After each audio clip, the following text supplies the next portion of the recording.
Imagine this. You're trapped in a silent hall of mirrors, each reflection distorting your face just enough to make you believe it's real. You don't question it, because how could you? The illusion is flawless, the deception seamless. Now, what if your mind works the same way? What if the very mechanisms designed to help you navigate reality are the ones blinding you to your own ignorance? This is the Dunning-Kruger effect in its cruelest form. A psychological hall of mirrors where incompetence masks itself as wisdom.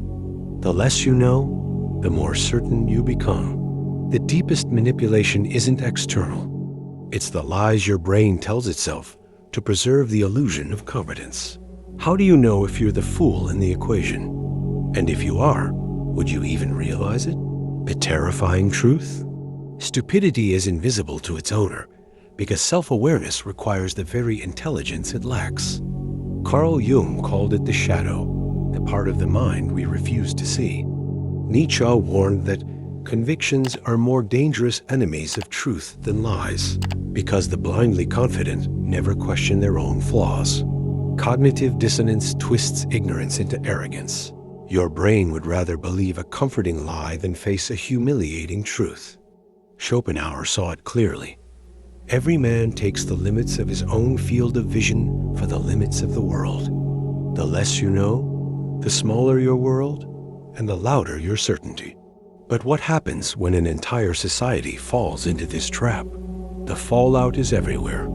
Echo chambers where ignorance amplifies, leaders who mistake confidence for competence, and a culture that rewards loud wrongness over quiet wisdom. Confirmation bias locks people into their delusions, seeking only what validates them. Huxley's nightmare wasn't forced oppression, but a society too distracted by trivialities to notice its own decay. Neurologically, the brain resists cognitive load.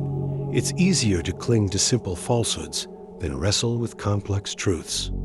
And so the cycle deepens. Ignorance breeds confidence. Confidence silences doubt, and doubt is the only gateway to growth. But what if there's a way to shatter the mirror? The escape begins with a single destabilizing question. What if I'm wrong? It's the crack in the hall of mirrors, the moment doubt overrides ego. Sartre called this bad faith, the refusal to confront our own limitations. To break free, you must weaponize curiosity against certainty. History's greatest thinkers, from Socrates to Einstein, embraced ignorance as a starting point. They practiced intellectual humility, the radical act of doubting their own knowledge. Start by seeking out disconfirming evidence, engaging with opposing views, and tolerating the discomfort of not knowing. This is the rebellion, to question not just the world, but the very mind observing it. But now, the final revelation awaits, one that redefines stupidity itself. Here's the paradox.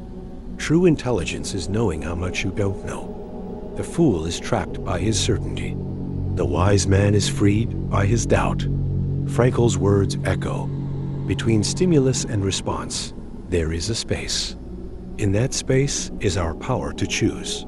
Stupidity collapses that space, reacting without thought. Wisdom expands it. The ultimate truth? You will never feel stupid when you are. The only way out is to choose to question relentlessly. The moment you accept that you might be the fool in the room, you cease to be one. Now, look inward. The mirror is waiting.